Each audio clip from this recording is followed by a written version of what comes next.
अस्सलाम वालेकुम दोस्तों, आज हम मैक्रो इकोनॉमिक्स की उस टॉपिक के बारे में बात करने जा रहे हैं जिसके बारे में नॉर्मली तो आप न्यूज़ चैनल पर सुन के आते हैं कि इस कंट्री का बैलेंस ऑफ पेमेंट्स खसारे में जा रहा है, इस कंट्री का बैलेंस ऑफ पेमेंट्स अच्छा जा रहा है। तो आज हम बैलेंस ऑफ पेमेंट्स को समझने की कोशिश करेंगे कि ये क्या है और इनके फैक्टर्स क्या होते हैं और बैलेंस ऑफ पेमेंट्स क्राइसिस में क्यों जाते हैं।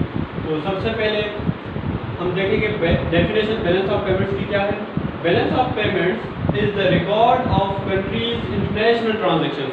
बैलेंस ऑफ पेमेंट्स हमें ये बताता है कि किसी भी मुल्क की जो इंटरनेशनल ट्रांजैक्शंस हैं वो कितनी हैं और उसमें दो चीज़ें रिकॉर्ड की जाती हैं। एक होता है inflow of funds in the country which is also called credit item and it has positive sign, and another is outflow of funds from a country which has debit which is called debit item which has negative sign।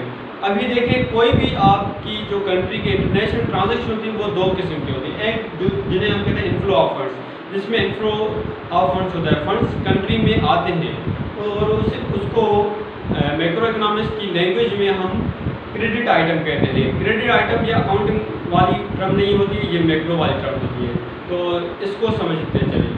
और दूसरा हो गया outflow of funds. इसका मतलब है कि country से funds बाहर कितने जा रहे हैं और इसकी जो साइन होती है वो नेगेटिव होती है। ये कंट्री की बैलेंस ऑफ पेमेंट्स के लिए बेहतर साबित होता है और ये बेहतर नहीं होते। और उसके बाद एक और टर्म है इसमें जो हमें समझने की ज़रूरत है, उसे हम कहते हैं करंट अकाउंट। अभी देखिए करंट अकाउंट क्या है। Current account is the sum of NX, NFP plus NUT। अब इनको एक एक करके समझते हैं कि NX क्या है, NFP क्या और NUT क्या है। देखिए NX क्या है, नेट एक्सपोर्ट्स।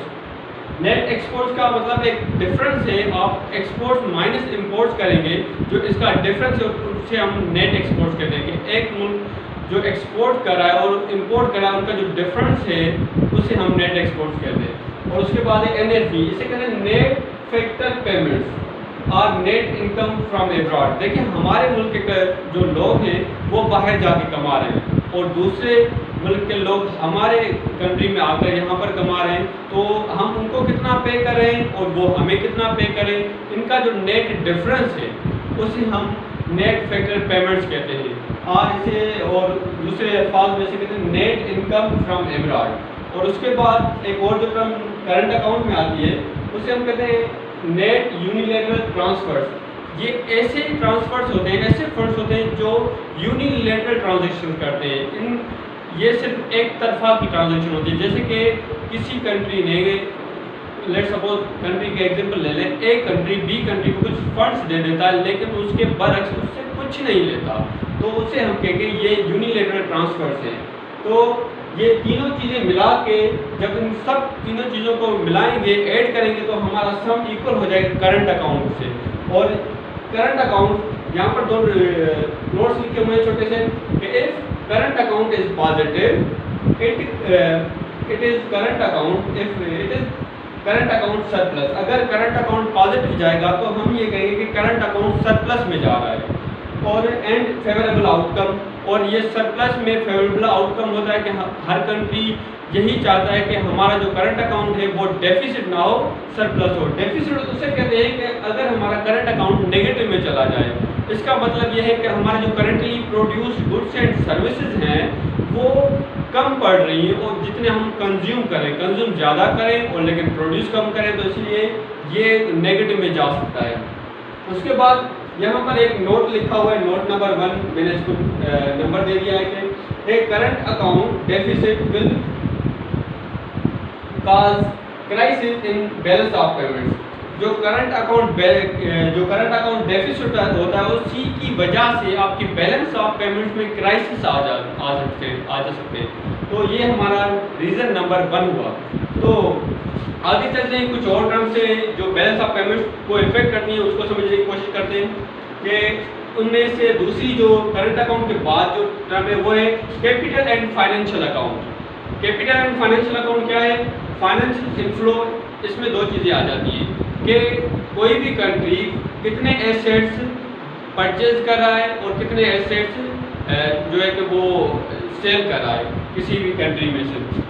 तो इसमें दो चीज़ें होती हैं, जैसे फाइनेंशियल इनफ्लो इसे भी क्रेडिट आइटम कहते हैं। Sale of domestic assets foreign, हम क्या करते हैं इसमें करंट अकाउंट और financial capital and financial account में जो बेसिक डिफरेंस है, वो बेसिक डिफरेंस ये है कि इसमें हम एसेट्स जो हैं वो सेल करते हैं और यहाँ पर हम करंटली प्रोड्यूस गुड्स और सर्विसेज की बात करते हैं। यहाँ पर गुड्स और सर्विसेज की बात नहीं है, यहाँ पर एसेट सेल होते हैं और एसेट परचेज होते हैं। तो दूसरा जो यहाँ पर क्रम है कि फाइनेंशियल आउटफ्लो डेबिट आइटम, जो हमारा आउटफ्लो होता है परचेज ऑफ फॉरेन एसेट्स, हमने फॉरेन से कुछ एसेट्स खरीद लिए तो उसके बरक्स हमें क्या करना होगा, हमें उनको पेमेंट देनी पड़ेगी, पैसे देने पड़ेंगे उनको। लेट सपोज हम चाइना से कोई चीज़ कोई एसेट खरीद लेते हैं तो उसके बरक्स हमें उन्हें पैसे देने पड़ेंगे और जो पैसे हमारे यहाँ से जा रहे हैं इसलिए हम कहेंगे ये डेबिट आइटम है। और अगर दूसरे किसी कंट्री ने हमारे कंट्री में आकर कोई एसेट परचेज कर लिया तो उनके बरक्स में उनको हमें पैसे देने पड़ेंगे और चूंकि उनको पैसे देने पड़ेंगे ये हमारे कंट्री में इनफ्लो ऑफ द फंड्स होगा, इसे हम क्रेडिट आइटम कहते हैं। और यहाँ पर नोट नंबर 2 लिखा हुआ है, current account records flow of income from one country to another. Current account में क्या होता है कि हम फ्लो ऑफ इनकम की बात करते हैं। करंट अकाउंट में हम simply flow of income measure करते हैं, लेकिन जब financial account records flow of assets, current account और जो कैपिटल एंड फाइनेंशियल अकाउंट है उनका जो मेन डिफरेंस, जो मेन उनका फ़र्क है वो यही है कि करंट अकाउंट में हम इनकम की बात करते हैं कि करेंटली ईयर्स में जो total produce goods and services है उनकी इनकम क्या है, उनकी वैल्यू क्या है। और लेकिन कैपिटल एंड फाइनेंशियल अकाउंट में हम ये बात करते हैं कि एसेट्स का फ्लो कितना हो रहा है, हमारे कंट्री के एसेट्स बाहर वाले कितने परचेज करें और बाहर वाले कंट्री वाले लोग हमारे कंट्री में कितने एसेट्स परचेज करें। अगर ये भी हमारा पॉजिटिव में हो गया तो ये it will also effect balance of reasons of balance of payments पर इसका फर्क भी पड़ता है। और उसके अलावा यहाँ पर एक आइडेंटिटी है जिसको समझने की ज़रूरत है कि देखिए capital account plus current account plus capital and financial account always equal to 0।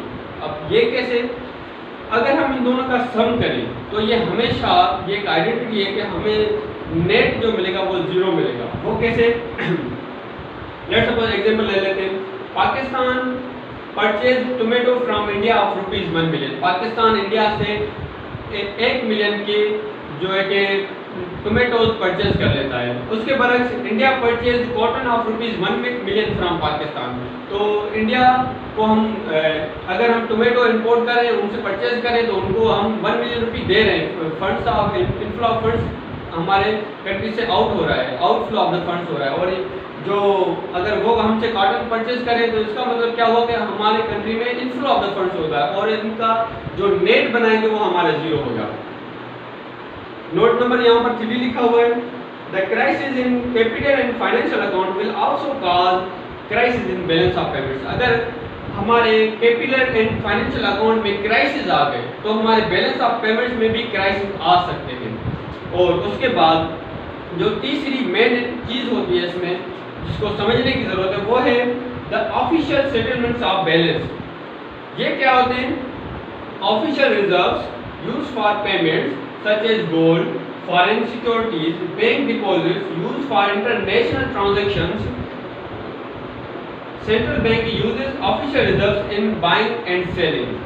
ये ऐसी सिक्योरिटीज होती हैं जहाँ ऐसे रिजर्व्स होते हैं जो हम बाइंग और सेलिंग में यूज कर सकें। लेट्स सपोज हमें किसी और कंट्री से कुछ चीज़ें खरीदनी है तो उनके बरक्स हम उनको ये रिजर्व्स दे सकते हैं। और इन रिजर्व्स में जो हमें गोल्ड आ सकता है और इन रिजर्व्स में फॉरेन सिक्योरिटीज आ सकती हैं, बैंक डिपॉजिट्स आ सकते हैं और ऐसी कई सारे और भी रिजर्व्स हैं जो इसमें हम इंक्लूड कर सकते हैं। और इसको जो गवर्न करता है, इसको जो मॉनिटराइज करता है वो है सेंट्रल बैंक। सेंट्रल बैंक हमें ये रिजर्व्स प्रोवाइड करता है कि हम फॉरेन से जो भी हैं कि अपने गुड्स और सर्विस परचेज कर सकें और हम अपनी ट्रांजैक्शन से इजीली कर सकें। उसके बाद यहाँ पर नोट नंबर 3 लिखा हुआ है कि if we have no official reserves और less official reserves it will also cause crisis in balance of payments. अगर हमारे पास ऑफिशियल रिजर्व्स हैं ही नहीं, हमने ऑफिशियल रिजर्व्स नहीं बचा के रखे, तो इसका मतलब ये होगा कि हमारे बैलेंस ऑफ पेमेंट्स खसारे में जा रहे हैं। तो एज होल हम अगर टॉपिक्स को देखें तो यहाँ पर पहली जो बात हो गई हमारे करंट अकाउंट, अगर करंट अकाउंट डेफिसिट में हो गया तो इसका भी रीज़न होगा कि बैलेंस ऑफ पेमेंट्स हमारी क्राइसिस में जाएंगे। उसके बाद कैपिटल एंड फाइनेंशियल अकाउंट, अगर ये हमारे खसारे में जाएंगे तो फिर भी रीज़न होगा कि बैलेंस ऑफ पेमेंट्स हमारे खसारे में जाएंगे, क्राइसिस काज होगा। और अगर ऑफिशियल सेटलमेंट रिजर्व जो है, ऑफिशियल रिजर्व जो है, ऑफिशियल सेटलमेंट बैलेंस रिजर्व जो है वो हमारे पास नहीं है, तो ये भी एक रीज़न होगा कि हमारा बैलेंस ऑफ पेमेंट्स खसारे में जाएगा। Thank you.